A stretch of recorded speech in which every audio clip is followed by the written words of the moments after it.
I think it's ironic that it is incredibly important and yet we get it so wrong.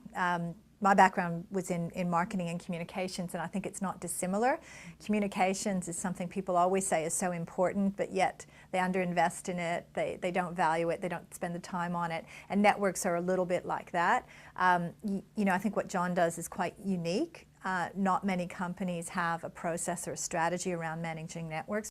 We completely leave it to individuals to manage that on their own. We don't train them, we don't provide them tools, we don't measure them, and those are all the things that make someone get better and you know, make as an organization our capability in something improve and increase. So what's the value of your network, right? Is it about the guys you went to school with and the social network that exists through that, or is it about business opportunities, or is it about personal fulfillment? And I think there's lots of layers to it now, and depending on who you are and what your role is, you know, that'll get different emphasis.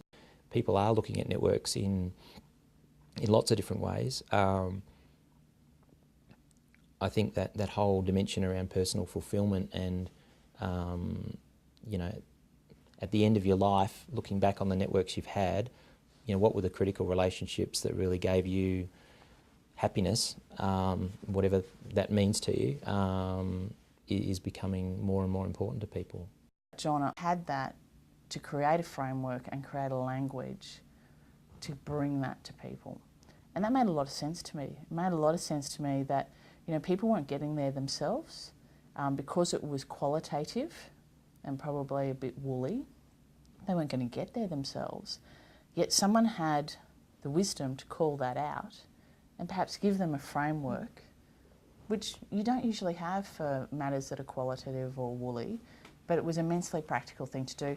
And it was also a really virtuous thing to do. I think it was, you know, doubly lovely because it was clever and it made sense, but actually it was the right thing to do. It was a wonderful gift to give people. So that's really uplifting, and I think the fact that he was so passionate to do that was fabulous.